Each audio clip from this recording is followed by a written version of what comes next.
So when does grief occur? As I'd mentioned before, I'd spoke about the pandemic because there's loss, but also on a regular basis, whether it's ending a relationship such as a divorce or breakup or separation, that could cause grief. So it's not only death and dying or sickness. A child moving to college or joining the military because you're not sure if they're coming back, if they're going to be safe, if they're going to be well. The loss of a job also can cause grief. Chronic illness or even a new diagnosis, whether it's diabetes, hypertension, cancer, or something of that nature. Losing a home, because then there's no security there. Where are you going to sleep? Substantial amount of money. For example, some people, especially during the pandemic, online gambling has been like a big deal, meaning lots of people, because they couldn't go to the racetrack or different things, they were gambling online and losing a lot of money.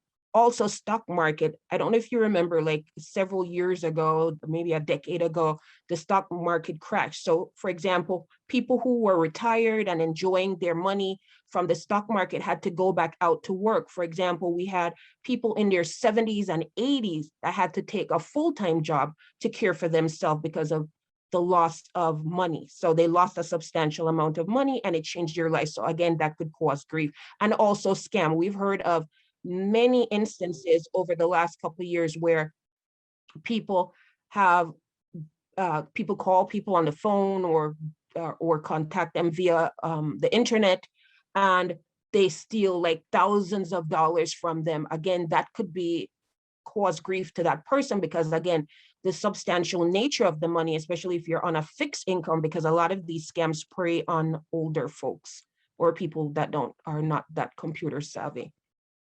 So responses to grief. So people can relate to grief and the grief response. So everyone pretty much knows if somebody dies, you might see somebody cry or you might see them even angry.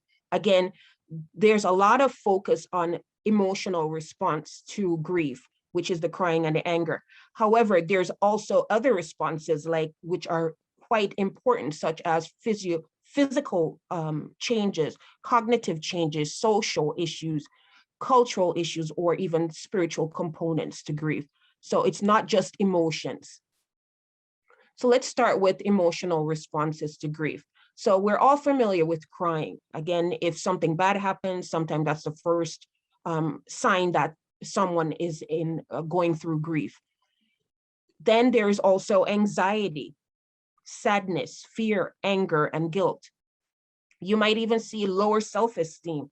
For example, in the example I gave with the scamming, the person might feel bad about themselves, like I feel really dumb or stupid. Why did I transfer this type of money and so forth? So again, it comes into play that way.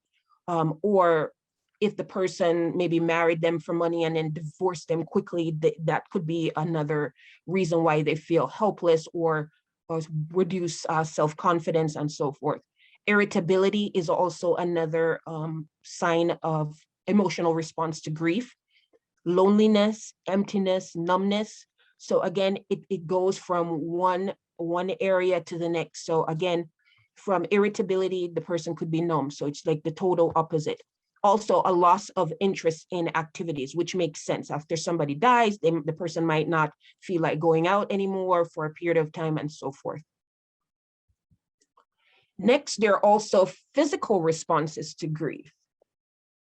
With the physical responses, again, you might think of a headache, but you might not think of other types of pain, but there's pain associated with grief. So there's chest pains, for example, headaches, stomach aches, generalized pain all over.